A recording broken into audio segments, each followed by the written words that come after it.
적 효과를 구체적인 사례로 말씀해 주셔야지 자꾸 이제 반대측에서 말씀하시는 것은 가정했을 때 이야기를 하시는 것이기 때문에 구체적인 사례를 들어서 말씀해 주셨으면 좋겠습니다. 구체적인 사례 한 개 말씀을 드릴게요. 일단 정유라 사건에서 개입하지 않았다면 우리는 사회적인 여러 가지 가치, 즉 정의, 민주, 투명성, 공동체랑 사회적 가치를 지킬 수 없었을 것입니다. 이것은 저의 의견이 아니라 최경영 뉴스타파 기자의 의견이고요. 또 다른 사례를 한 개 들어드리자면 네, 또한 그 북한 탈북자에게 기자가 위성 전화기를 준 일이 있습니다. 이것은 분명한 사건의 개입인데 이 위성 전화기로 해서 나중에 북한의 탈북자가 조난을 당했을 때 구조를 받을 수 있었습니다.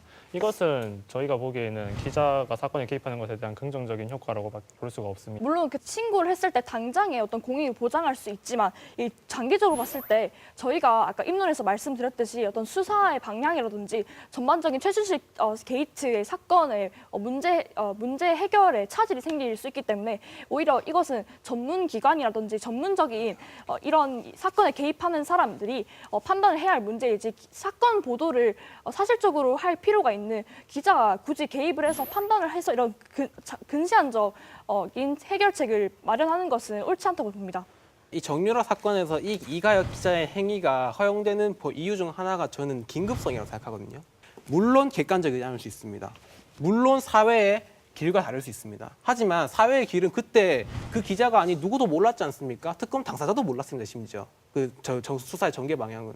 그러니까 그것을 원시한적으로 판단한다면 그것은 매우 결과론적인 해석이시고요. 그것을 해석할 때는 기자의 행위에 대해서 해석할 때는 그 상황에서 이게 최선의 선택이었냐를 보아야 되는 것이죠. 네, 저희가 봤을 때 오히려 그 JTBC 기자의 어떤 긴급성에 관한 그런 판단은 오히려 그 기자의 판단보다는 예를 들어 이민자법이라든지 이런 것과 같은 사회적 안전망을 통해서 충분히 정유라의 도주라든지 그런 것을 충분히 막을 수 있었기 때문에 그것은 뭐 판단을 통해서 어떤 그런 사회적 문제를 해결한다라는 것은 억측이라고 생각하고 그것은 오히려 가정이시고요. 이 신고하지 않았어도 충분히 해결될 수 있다는 건 가정이지 않습니까? 네. 결국 가정이잖아요. 가정으로 저희가 답변을 드릴 수 없네요. 네, 질문하시죠.